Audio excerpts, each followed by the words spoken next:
All right, so we were talking about our last group of plants, the angiosperms. They are the flowering plants. They are vascular, which means that they have veins. They have seeds. They produce flowers and fruit. Those flowers and fruits can be really weird things.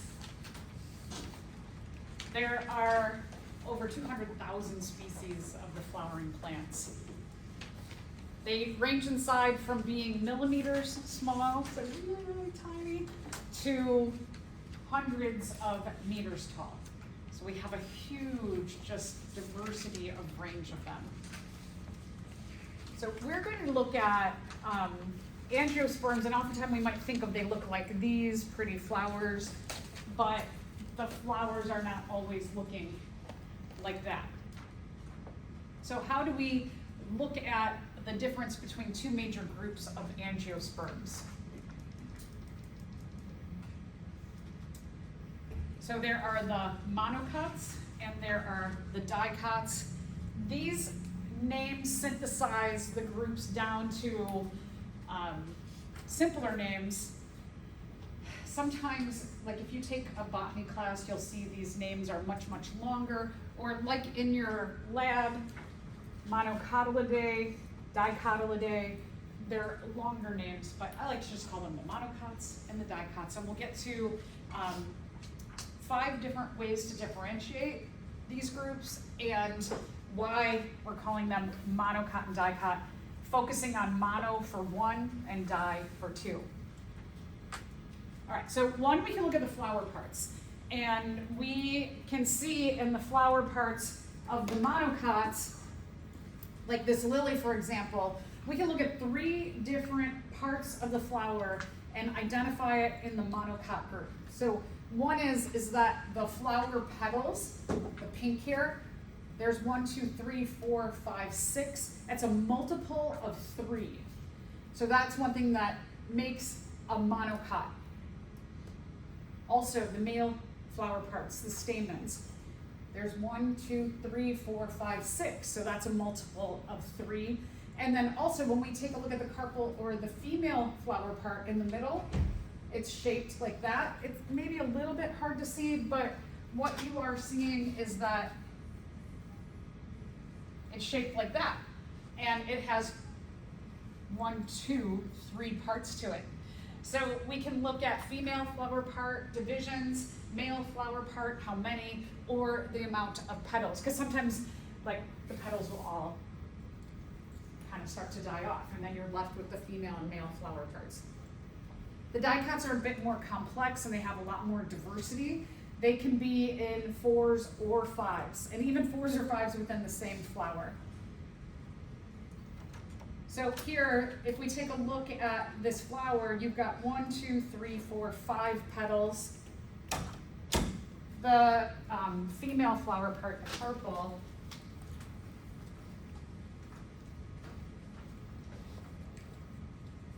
will look like that and have 4, or could be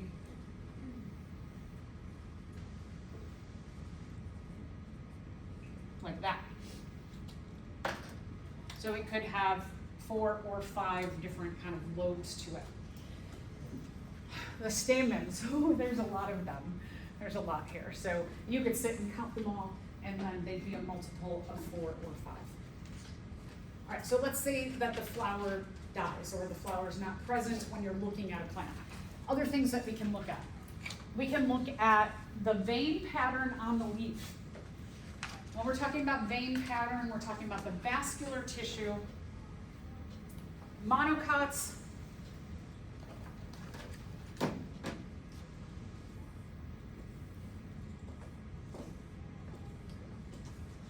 the vein patterns go in a parallel direction like this. You can see that they're all going in the same direction. We call that parallel. With the dicots, they're net-like veins.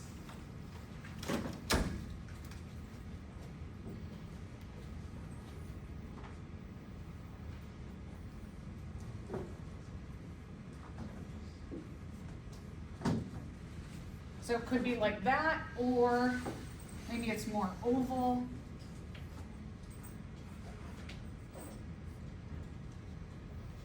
And either way, looking at these two, what you see is one main vein and then the other veins radiate off.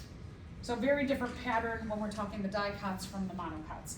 So we can look at the vein pattern. So just like you see here, you've got all the veins going in the same direction on monocots. And then on dicots, you've got one main vein and then the other veins radiate off.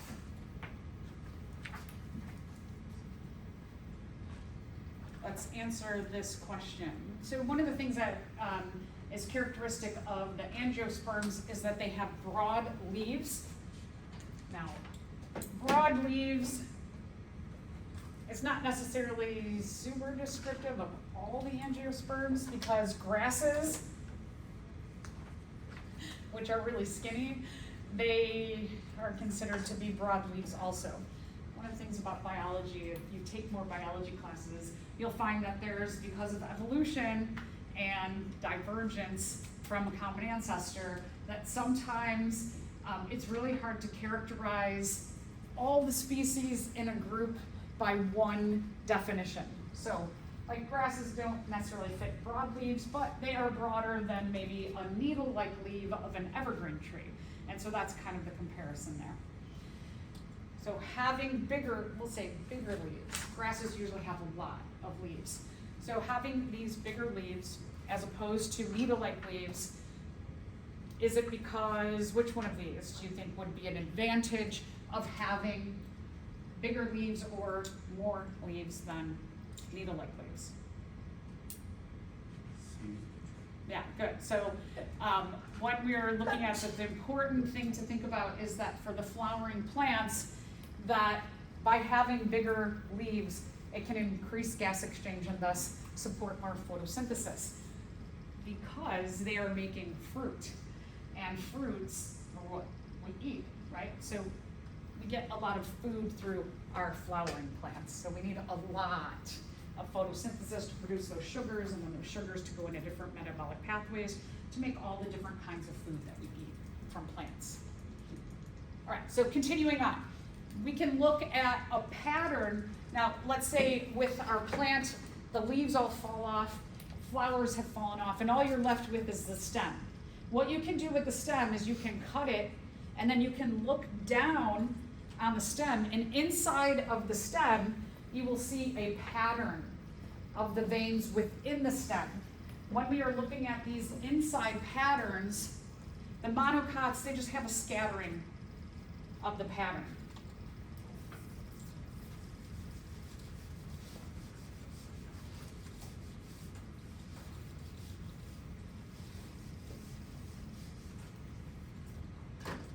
The monocots, you'll take, if you, maybe some of you did last time, if you haven't gotten to this point in the Lab 26.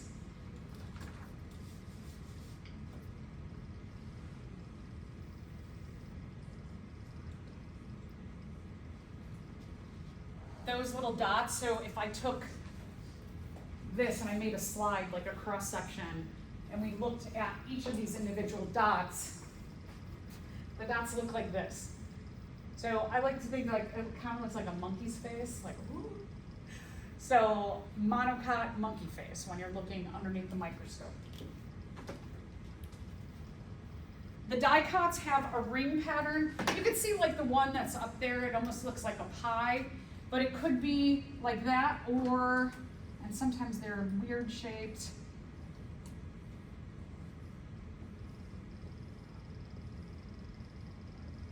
And sometimes it could be these more circular bundles, but what you do see, maybe like kind of like egg shapes, that you see a circular pattern. So it could be like pie shapes or egg shapes, but in a circle. Whereas these are just kind of scattered, the little monkey faces are scattered throughout. All right, let's say that everything's died off, even the stem has died. You can look at the root pattern. So taking a look at the root pattern, monocots have what are called to be a fibrous root system. The monocots, you can see a lot of roots very close to the surface of the soil. In everyday terms, we call this an annual plant. So I like to plant impatiens in the front of my house, but those impatiens, they are a fibrous, they're a monocot, they have a fibrous root system. So this time of year, when the nights are getting cooler, they're not looking so great because the roots are starting to be affected by the cool air. And by the time it gets to be pretty cold, the roots are going to be affected by the cold temperatures because they don't go very deep into the ground. And so the roots are going to die off. Occasionally, if we have like a warmer winter, some of the roots may survive because it doesn't get super duper duper cold. And you may have a couple of them come back in the spring, but usually when you're talking about an annual plant, it means that you have to plant it annually. Every year you have to replant it or replace it. When we're talking about the dicots, they do something, they have a really interesting evolutionary strategy that, I mean, this picture doesn't show it as well because it's, you know, they're trying to condense the picture, but the dicots here, this picture shows it really nicely, is that those roots go way, way, way, way down. And they call this a taproot. And what it's tapping into is it's tapping into a warm water table that's way down below the soil. It's also tapping into the warmth as it gets closer. These roots go closer to the earth, where if this part of the soil is being affected by cold or freezing, these roots will survive. And so in the spring, when conditions are good again, when the spring happens, we get longer days, more sunlight, we get rain, temperatures are warmer, and nutrients, like especially in our area, the deciduous trees here, they're going to drop their leaves, and remember the fungus, also other decomposers, bacteria are big groups, some protists are groups of decomposers. They're going to take all of those leaves and they're going to break down all of the energy. They're going to take the minerals or nutrients inside, the carbons, the nitrogens, the hydrogens, the phosphorus, etc. And they're going to put those atoms into the ground so that these, when the conditions are good again in the spring, they're going to take those minerals and they're going to start to regrow the plant. We call this a perennial plant. In our area, perennials are really great because they come back. Mostly, they come back every year. So you can save a lot more money, like if you're planning to, if you like flowers, you can plan on planting perennial plants because you just buy them once, take care of them that first year so that they develop a really long taproot system, and then every year they're going to come back. All right, and then the last thing is that this is what refers to if we're looking at what we call the embryocotyledon. This is when we are getting the names monocot and dicots descriptively. So a cotyledon, by definition, is a seed leaf. When a seed sprouts or germinates, one of the things that we're looking at, pieces of data we're looking at, is the number of seeds that have germinated in your pea plants for Lab 24. When the seed germinates, the monocot, the first leaf that comes out of the seed, it's one piece. One for monocot, one leaf. When you have a dicot, the seed leaves to do a pair, and then a pair, and then a pair in the beginning. So dicot means pair or two.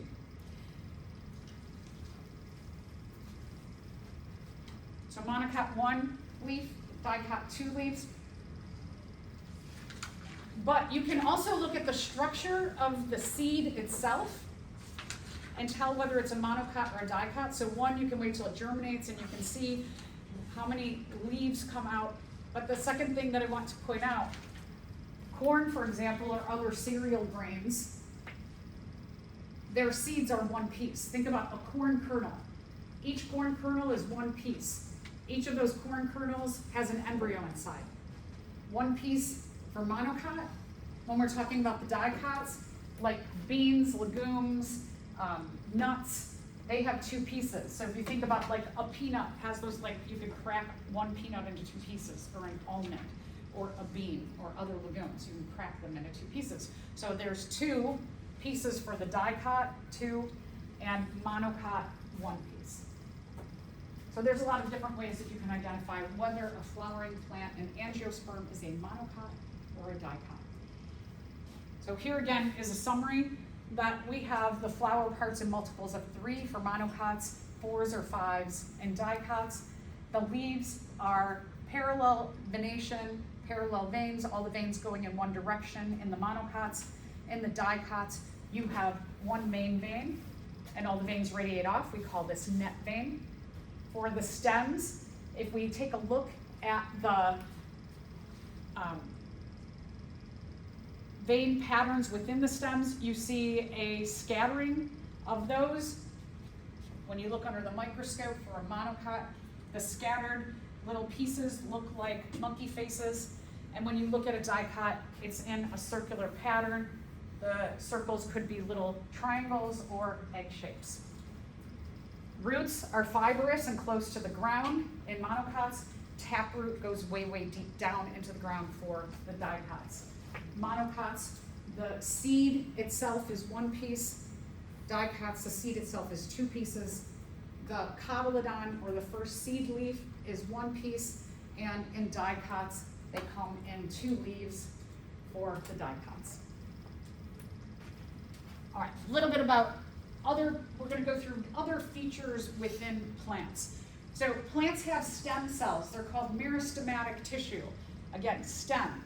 When we're talking about stem cells, it means that you have more of a generic kind of cell that gives rise to very specific kind of cells. Meristem cells are more generic. They give rise to differentiated cells. When we're talking about a differentiated cells, we mean they have very specific functions in the plant. Okay, so meristem cell, undifferentiated, generic. Can be programmed to be other kinds of specific cells.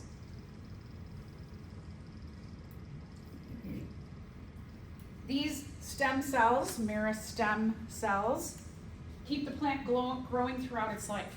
So there are some in the middle of the plant, in the stem or the trunk of a tree, and then there are some up here at the top and bottom that keep the roots going and keep the branches and the leaves going. So differentiated cells come from stem cells, and these are specialized cells. Cells for photosynthesis, like leaves, for example. Cells that make flowers, fruit. Cells that make seeds. Cells that make roots. So all of those come from stem cells. We call them differentiated or specialized cells. We have 2 different kinds of stem cells, apical meristems and lateral meristems.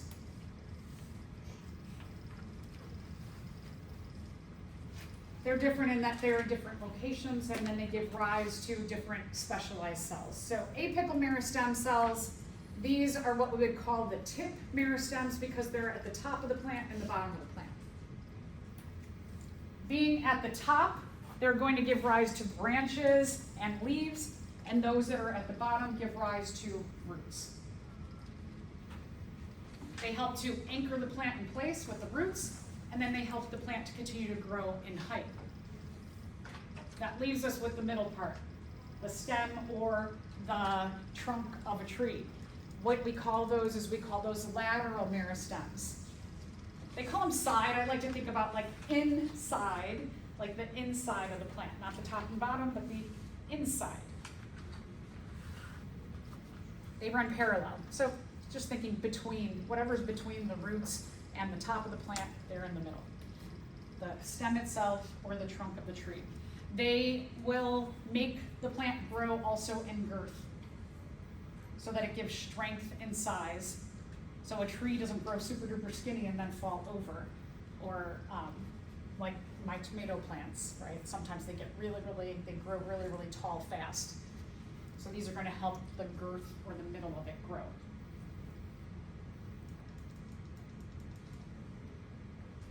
Let's go on to vascular tissue.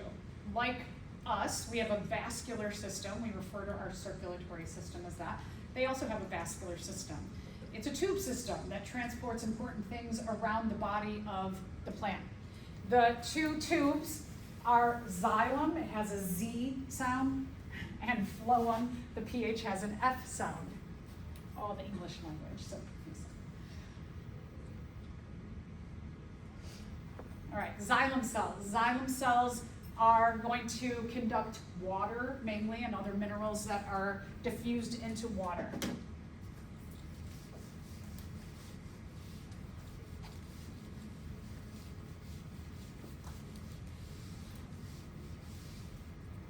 All right, a little bit about water.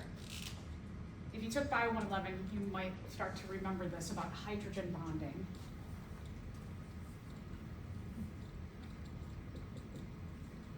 The structure of water and the way it is, I'm not going to get too much into the structure, but one of the things that happens based on the structure of having an oxygen side of water and these hydrogen sides is that this side of the water has a slightly negative charge, and these hydrogens out here have a slightly positive charge. This fancy S means slightly. It doesn't have a full charge, but it's just a little bit more positive on the hydrogen side and a little bit more negative on the oxygen side. So what happens with waters is that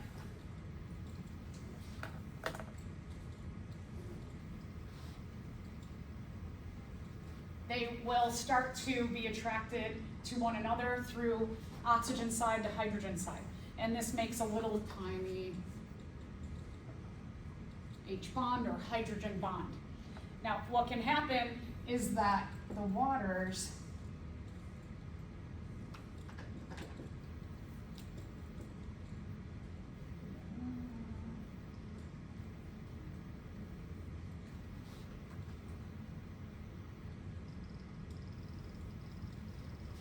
can start to be attracted to not only just like this water to this water, but this water to another water. And this water could also be attracted to another one. And this over here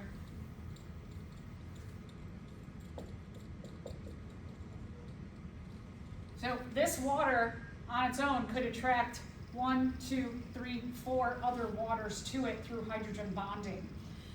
One of the things about hydrogen bonds is that the attraction of the positive, the little bit of positive or the little bit of a negative, it's a weak bond, it's easy to pull two waters apart. But when the hydrogen bonds start forming in this manner, like 4 hydrogen bonds around one single water, it starts to increase the strength of the hydrogen bonding. And so it starts to make this, where if you just had one, it would be weak, but now it's got 4, and it's hard to pull these off of this water here. And then they just keep bonding around and around and around and around. And so what happens is it gives a lot of strength to a whole bunch of waters together. Kind of like a rope. So plants, where they get their water from is they absorb water from their roots, and they go against gravity all the way up to the top. Now, if you're something that's millimeters, not a big deal, but if you're, let's say, like a eucalyptus tree or a redwood tree that are hundreds of meters tall, like really, really tall, you've got to go against gravity. So that's one thing that helps them to get water from the roots and go hundreds of meters up all the way to their leaves. Plants are really interesting in that the way that when they're dehydrated, the way that they absorb more water from the roots is that up at the leaves, all the way at the top of the plant, they are going to, on the bottom surface of their leaves, they have little pores, and those pores open up and they release a little bit of water. Because this water from the roots is all tightly bound together like a rope, when they lose a little bit of water, we call that process transpiration. Sounds a little bit like perspiration, right? That when we perspire, we lose water. When they transpire, they lose water up here, and it pulls water from the roots all the way against gravity hundreds of meters up. So their strategy is to lose water to gain water, all because of this hydrogen bonding. Now, let's consider the water going from the roots all the way up to the top of the plant. If it's a rope, imagine a rope this big that's being pulled from all the way to the top. So at the top, if you're pulling a rope through the body of the tree or the plant, don't you think like a rope, if you pulled an actual rope, would that destroy the insides if you're pulling it, right? Just like you, if you swallowed the end of a rope and it went through your digestive system and came out your butt and somebody starts pulling it through your digestive system, ooh, that's gonna hurt, right?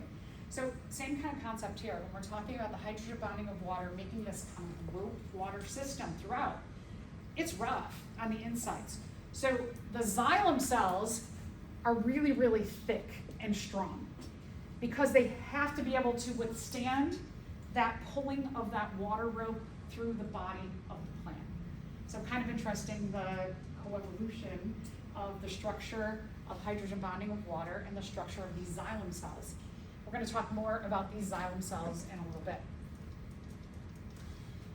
The phloem cells are going to take sugars that are made up in the leaves, the photosynthetic part of the plant, and they're going to travel downward through the rest of the plant, and then whatever is left over goes into the roots and is stored at the roots. Remember mycorrhiza, that we had a relationship between plants and a fungus, and the mycorrhizal relationship, the plant is producing sugars, and whatever sugars are left over go down to the roots, and then they diffuse some of that sugar out into the soil or sand, and their fungal partner who's absorbing water and getting water to the roots, they get some of that sugar, they get fed by that plant. So the sugars don't like to hydrogen bond like water does, so the phloem doesn't need to be super thick walled. Those little sugars can just kind of go through a thin tube system. All right, trees. Most of our trees, especially around here, are dicots. They have two parts to their structure. Like for example, if we think about an oak tree. Oak tree seeds are acorns. They have a hat and a bottom, 2 parts. That's a dicot. So when we take a look at our tree, we have a little bit more complexity because those xylem cells lay down really, really thick to make a very large trunk system that is strong. Just think about building materials. When we go to build something, if we want to build, some of the options to build something strong, one is to use wood, because wood is really strong. What gives wood its strength are these layers of xylem cells that are laid down year after year after year. And so you can see the strength in the xylem cells by the structure of wood itself. All right, so a little bit about the wood. Wood is mostly layers and layers of those xylem cells. They get laid down year after year.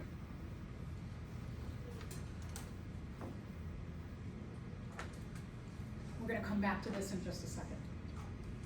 Or maybe we're going to talk about it now. Oh yeah, no, we're going to come back to it. Okay.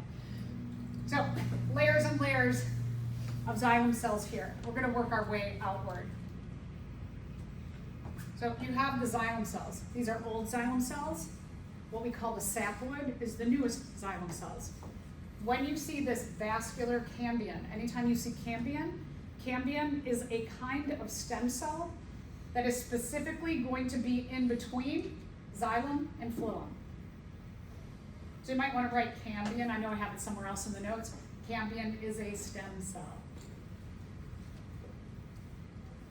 Cork cambion.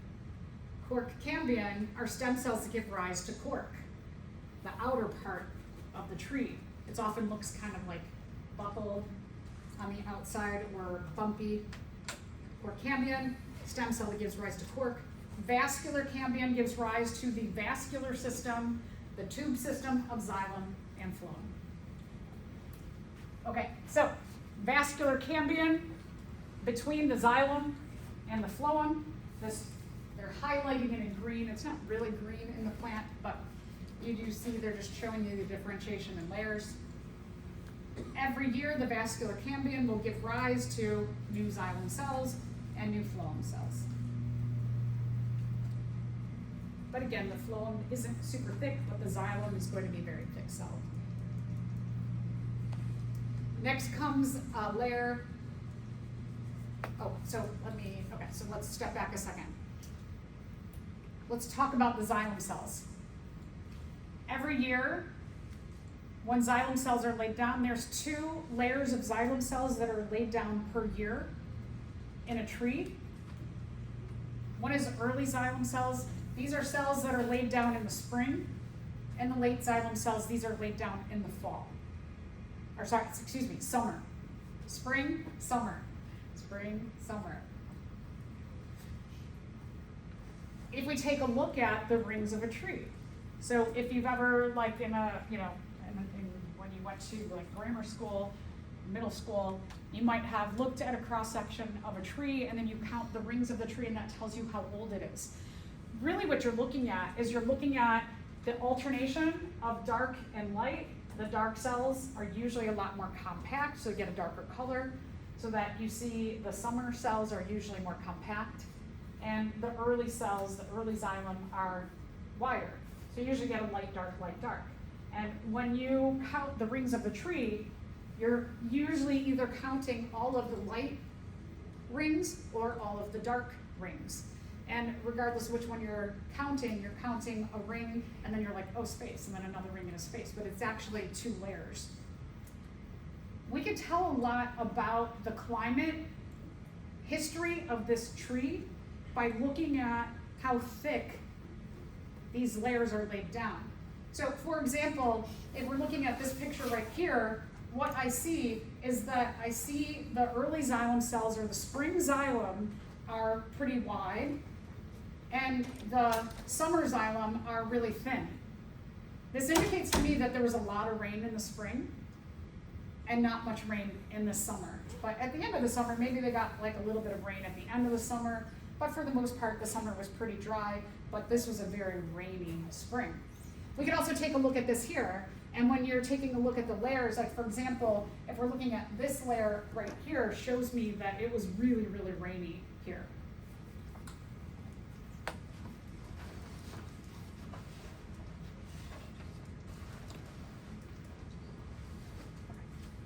So if we compare just like what we would call an herbaceous plant, and herbaceous, this is specifically a dicot. I can tell this is a dicot because it has that ring-like pattern here. If we're comparing both of these, which are this herbaceous plant, herbaceous means it's like a soft-bodied plant. So like a tomato plant, for example. We're comparing that to a tree and the layers of the tree, we see very similar things. Like for example, you have xylem cells, you have vascular cambium in the middle of the phloem cells. So we do see that pattern. Just like what we were talking about here, xylem cells, vascular cambium, phloem cells. The difference is that these xylem cells, they stay. The trunk of the tree, it keeps building. For our herbaceous or soft-bodied plants, in the fall, when weather starts to change, the soft body starts to die off. So you don't get that building of xylem cells every year. With a tree, they compact and they stay because you've got that strength of and protection of the bark layer out here, which provides insulation to keep from the trunk of the tree from dying off like a soft-bodied plant would. In the early years, if you're growing, let's say you plant a seed, plant one of these acorns, and you want to grow an oak tree in the wintertime in that first or second years, you should really put some kind of insulation, like styrofoam, like a cooler over the top of it to keep it warm, because it hasn't really established enough of these layers to keep it warm all winter, just like these early on. That tree could be soft enough to die off. All right, let's talk a little bit about the leaf. Leaves are important for photosynthesis. Like a trunk of a tree, you can see the cross-section of a leaf is rather complex.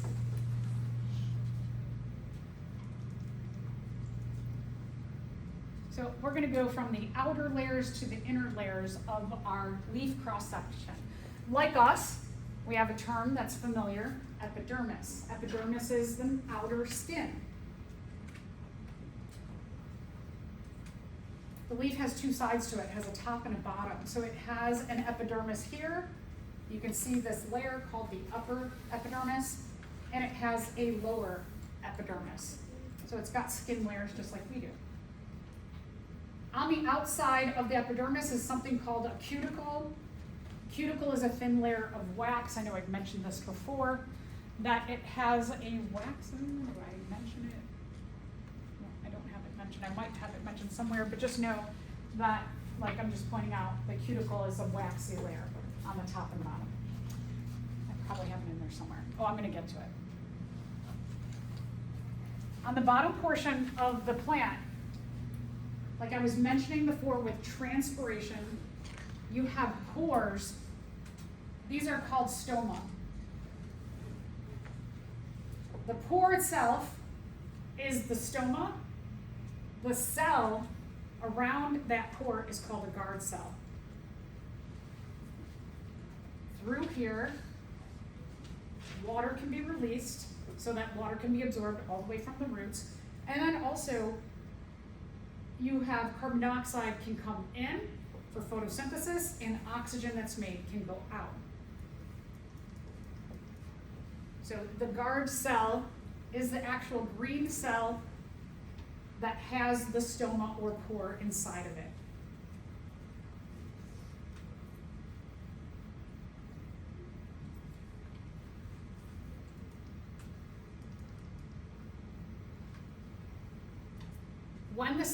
When the plant is really hydrated, hormones can control the filling of the guard cell.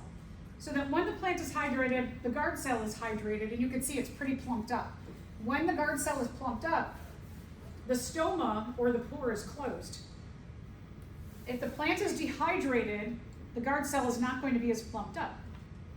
So this opens, and the plant will undergo transpiration. It'll lose some water to try and get the plant back to being hydrated or plumped up. All right, here's the cuticle. I know we'll get to it at some point. The cuticle is an outer waxy layer. It's another protective system to keep water inside of the plant and keep it hydrated. The climate of the plant will determine how thick the cuticle is. So when you have desert plants where it's really, really hot, you have very thick layers of cuticle. They're very waxy. We have somewhere like here where it's moderately hot certain times of the year. It doesn't have as thick of a cuticle, so that will tell you a little bit about the climate also. In the middle are what we call mesophyll cells. Again, I'd like that PH to be an F sound, mesophyll cells.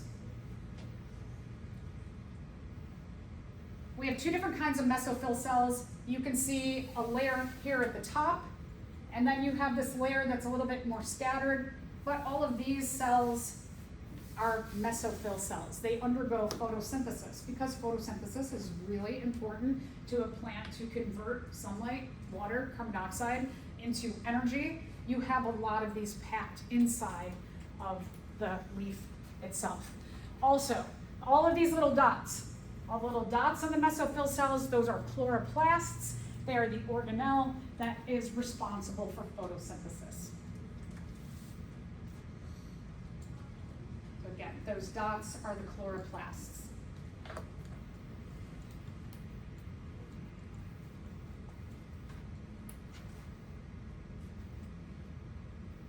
So let's talk a little bit about why the upper ones look different than the lower mesophyll cells.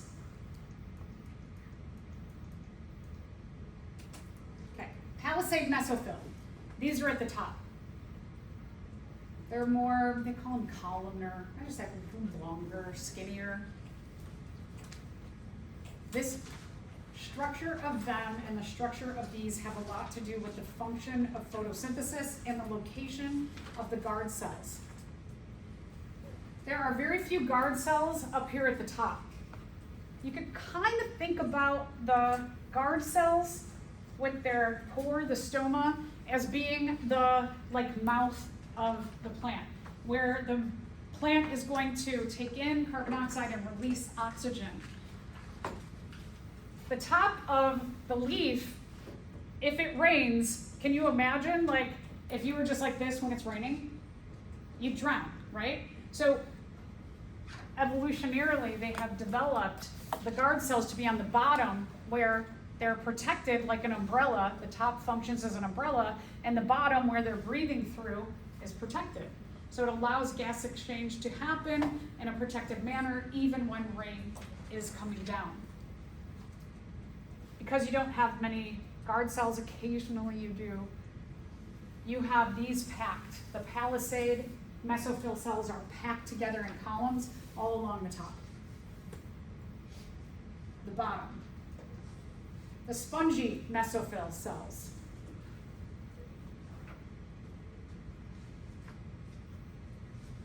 The spongy mesophyll cells have to leave pockets in between them, like a sponge. They have pores to allow for the exchange of gases and also the release of water. So that's why you have all these openings. You have to have space in here for gas exchange and for the release of water.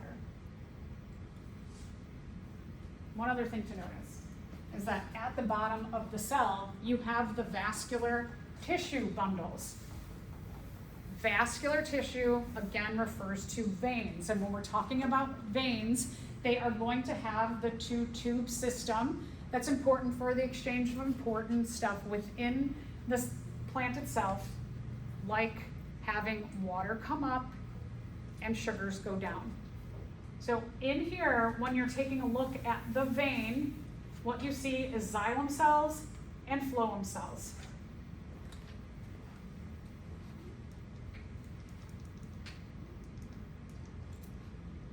So one of the things as we go through, especially all of these different chapters, to note that if I have spent a lot of time going through the structure of some kind of diagram, just like, right, I went through this, probably took me 15, 20 minutes to talk about the structure of the leaf, might be a good thing to study. So make sure, as you are studying for the exam, that anytime we have pictures, I've put pictures into your notes, that you're understanding, what do I need to know about this picture?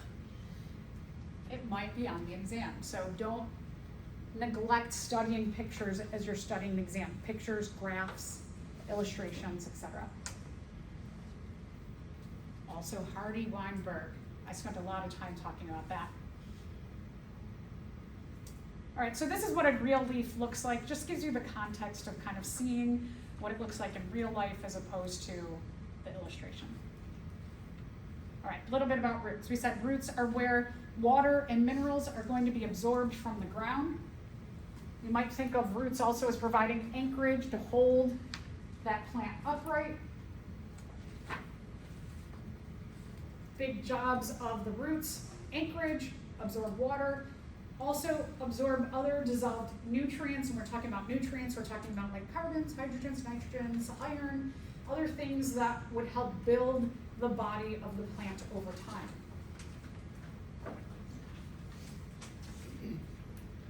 Remember, when we're talking about these nutrients, the decomposers are going to decompose waste and dead things, and they're going to put those nutrients into the ground to be taken up by the plants. So you have this cycle of nutrients between the decomposers and the plants. We eat plants, we get those nutrients that were decomposed, and we have this whole system of passing nutrients throughout an ecosystem. The roots produce some hormones. I always think that's interesting that plants have hormones just like you and I do, other evolutionary connections. And also the roots store any carbohydrates, any sugars from photosynthesis that aren't used, get stored into the roots.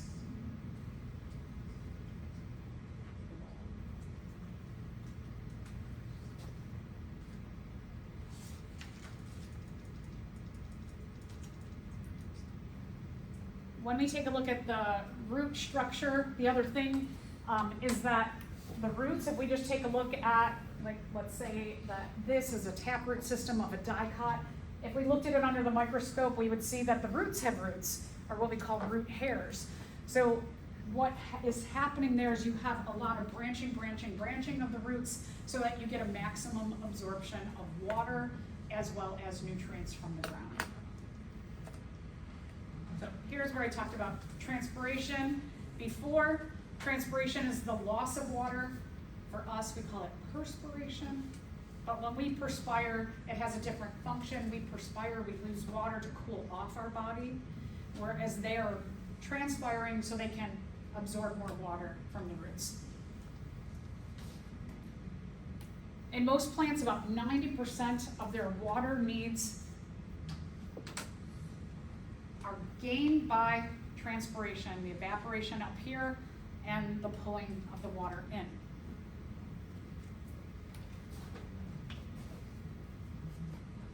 Here you can see exchange of gases happening within one of the stoma.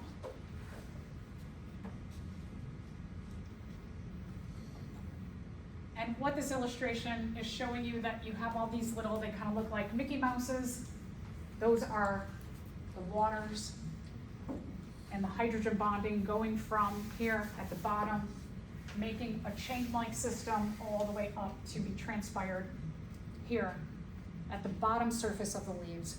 You can see transpiration is happening through the guard cells and the stoma on the undersurface of a leaf. You don't see it at the top. All right, one of the things about the transpiration is that it has a huge effect on the climate that the plants live in. So a little bit about the rainforest. So I'm just using, for example, like the Amazon rainforest, since it's closer to us than other rainforests.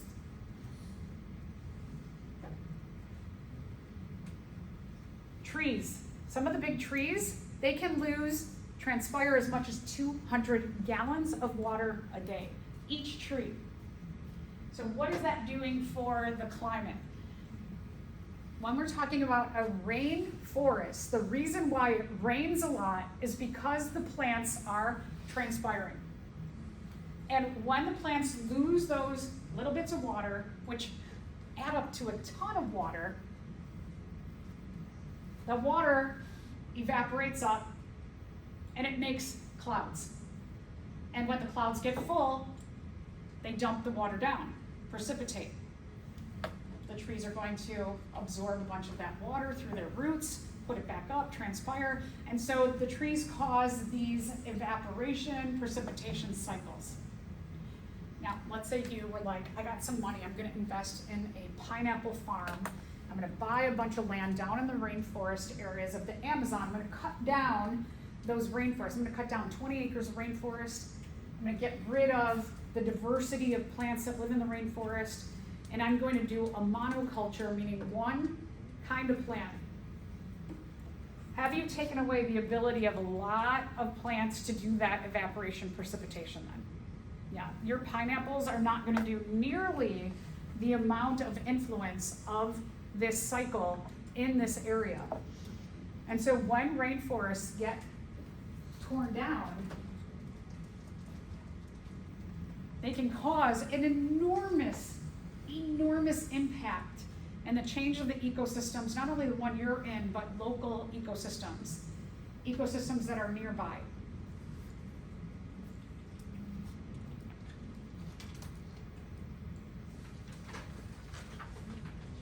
So take a look at this. Here's an area of rainforest. You can see healthy rainforest here, lots of clouds, lots of transpiration process happening, and where all of those organisms are torn down, it's totally dry and barren. So big difference between tearing down the rainforest and leaving the rainforest alone. This also has a huge influence, getting rid of all of these plants. Not only are we getting rid of the photosynthesizers who can take carbon dioxide from the atmosphere, one of the major climate change gases that we're pumping out because of the way we live, but also we're changing the amount of water that evaporates and precipitates in our world. And that's causing droughts in a lot of places. So if we think about the effect of that on us, let's think about what happened in Texas this summer. There was a tragedy where trees and plants are torn down and it leaves that soil really, really dry. And so when they have one flash rain, like a really heavy rain, it causes these floods. And it causes this massive amount of water act as a wall over that really dry soil where the plants have gone away. And it caused a lot of deaths to happen. Really awful thing, right? So this doesn't just affect us in terms of food production, but it also affects us in terms of the control of water, that those plants are going to slow down any water that moves in a big wall. So here again, you can see back to back the differences. Okay, let's talk about the structure of a flower. So we'll start here at the base. Down here, the bottom part, the stem, the end of the stem, the beginning of the flower, this is called the receptacle. So I don't think it was labeled. So this here is the receptacle, just so you know. So we'll start working our way up. These little green petals that are going to be outside of the actual petals, those are called sepals. So if you think about like a rosebud, before the rose comes out, you have those little green petals, those are sepals.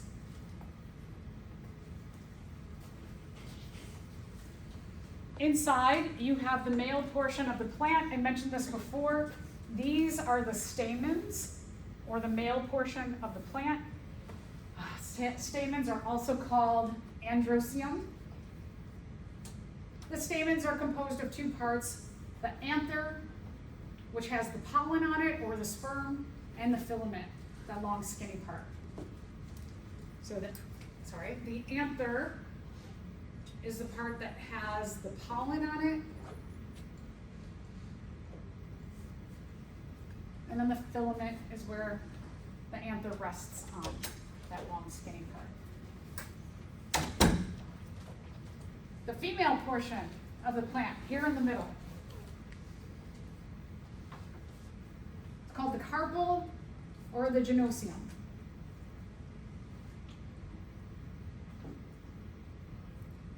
If we look inside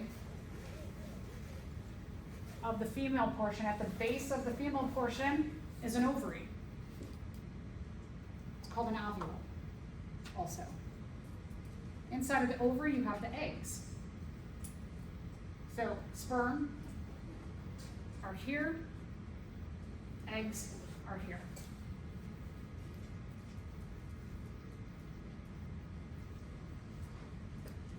Sorry. At the top of the carpel, the female flower part, you've got the ovary, and then you've got this long skinny portion.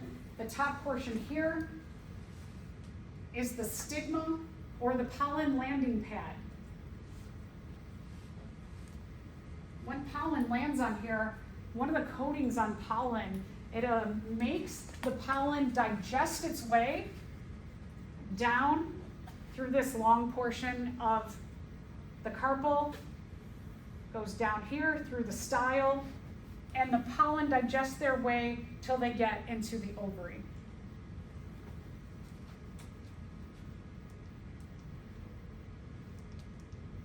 Okay.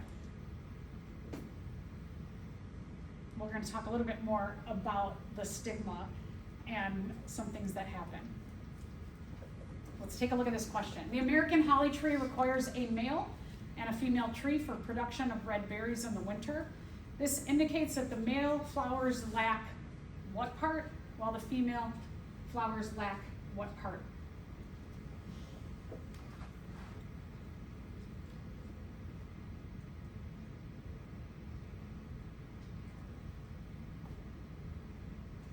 All right, which answer is correct?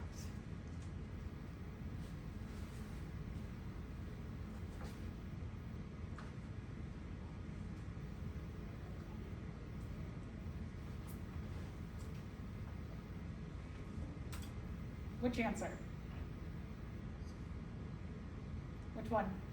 Anybody? The males, they do not have what part? Okay, good. Here, a C, thank you.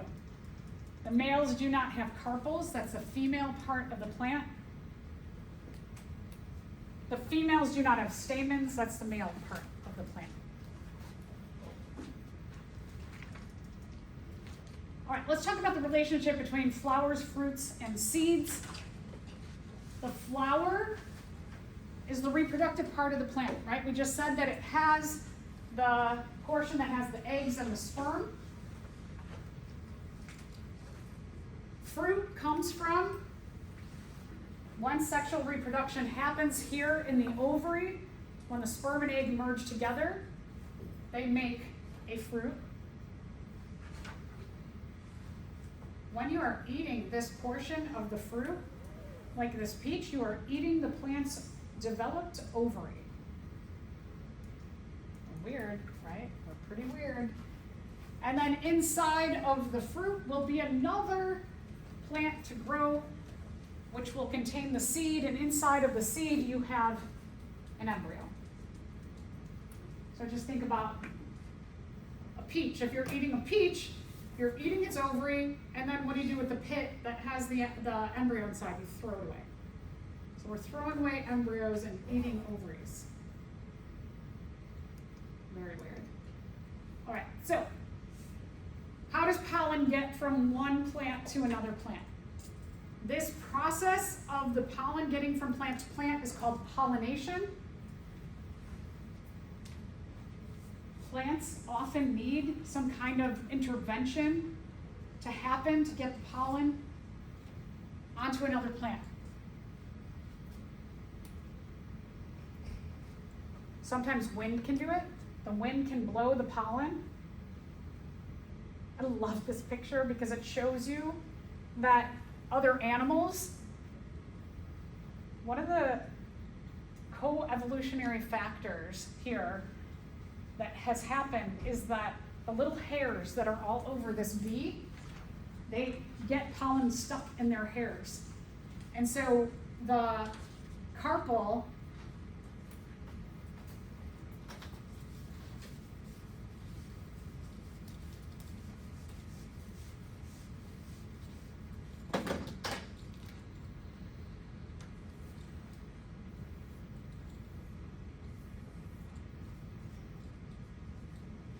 the female portion of the plant, one of the things that happens here is that some of the sugars from photosynthesis are released onto the carpel. We call that nectar. What this bee is doing is the bee is going and licking the nectar off of the carpel.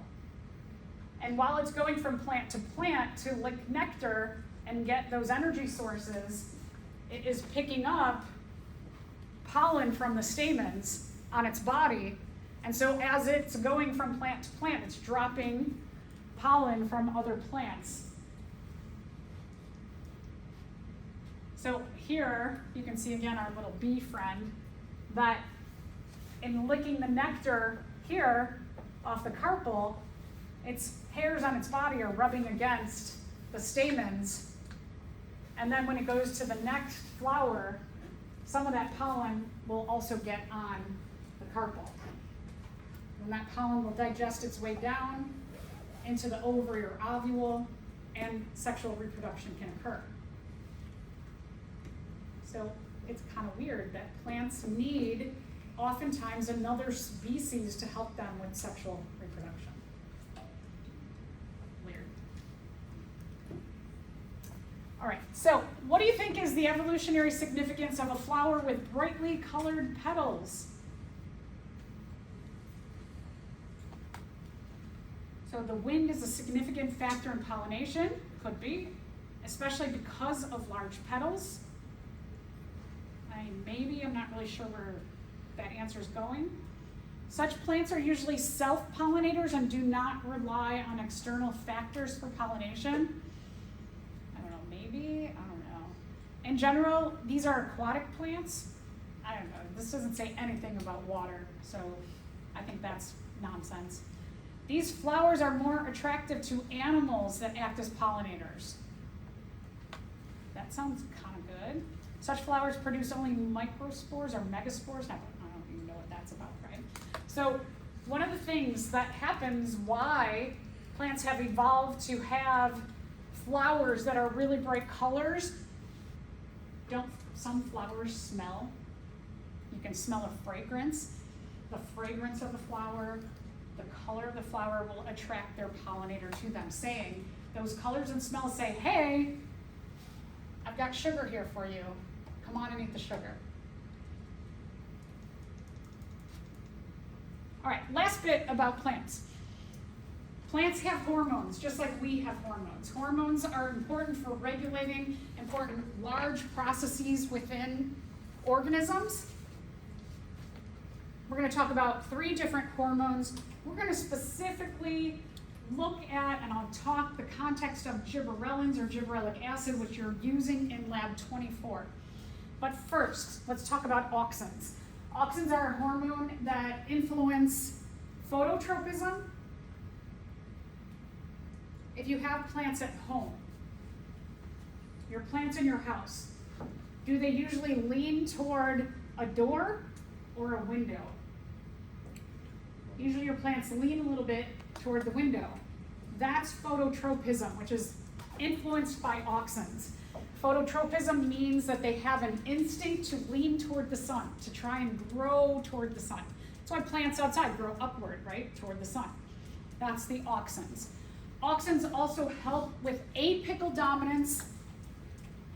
Apical means top and bottom. It helps leaves to grow, and it helps roots to root into the ground. And also helps the middle to elongate the stem. This sounds very similar to what gibberellins, one of the things that gibberellins does. If you have 2 hormones doing the same job, it probably gives you the indication that growth is really important to this organism. Okay, so now let's talk about gibberellins. 1, gibberellins help with germination.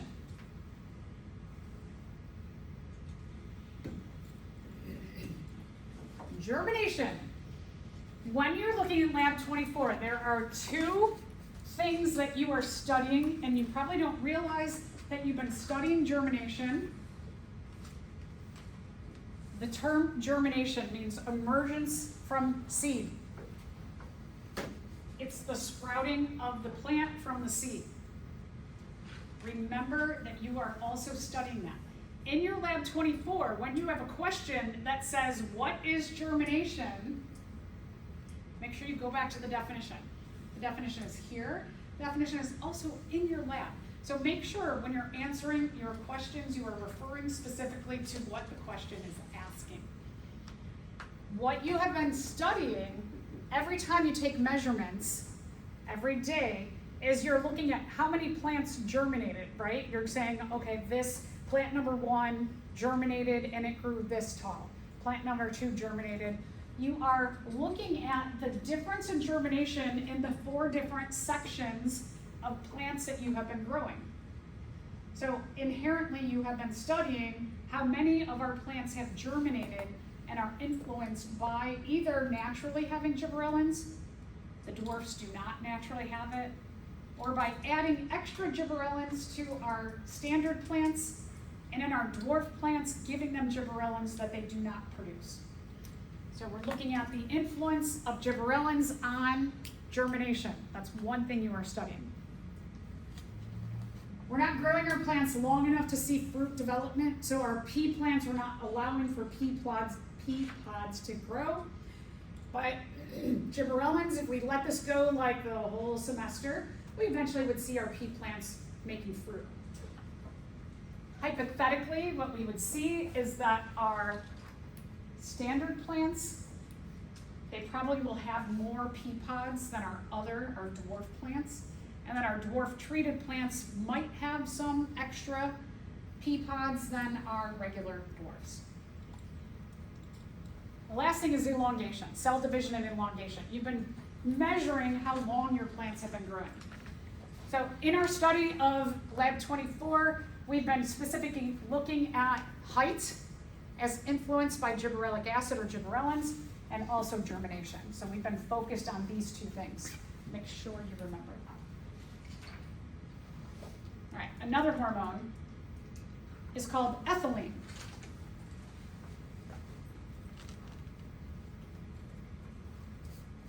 Ethylene promotes the ripening of a plant, of a fruit, I should say.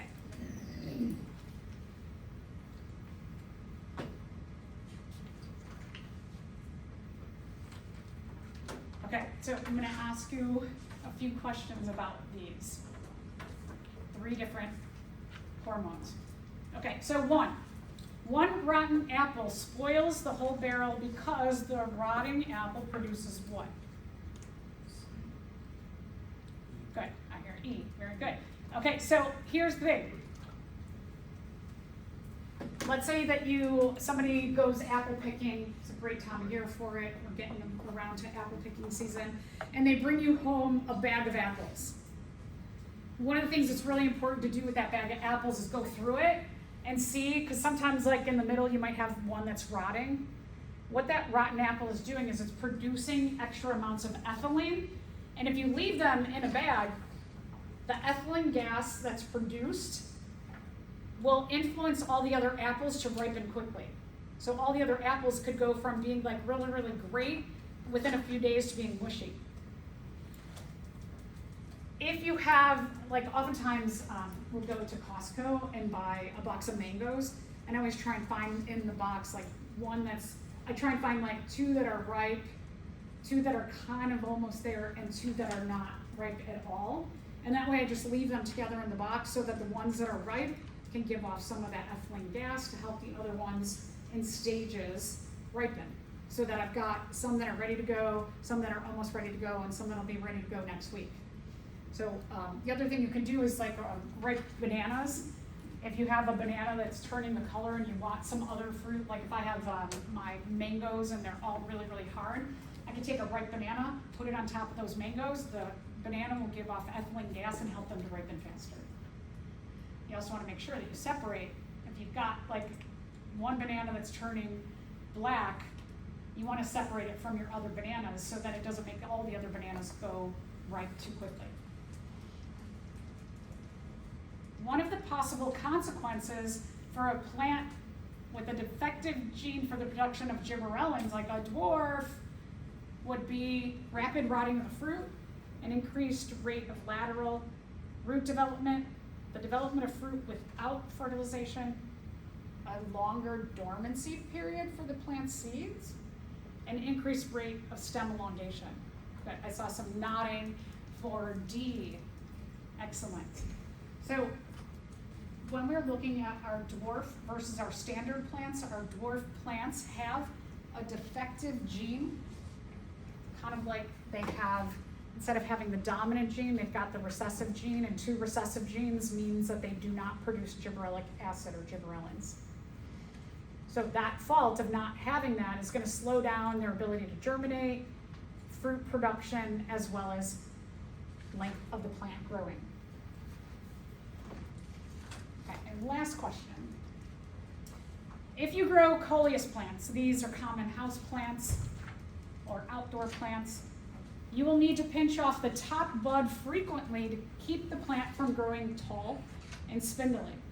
Pinching off this bud will slow the production of what by the apical bud and allow the plant to become bushier. Okay, good, I heard A is correct, auxin.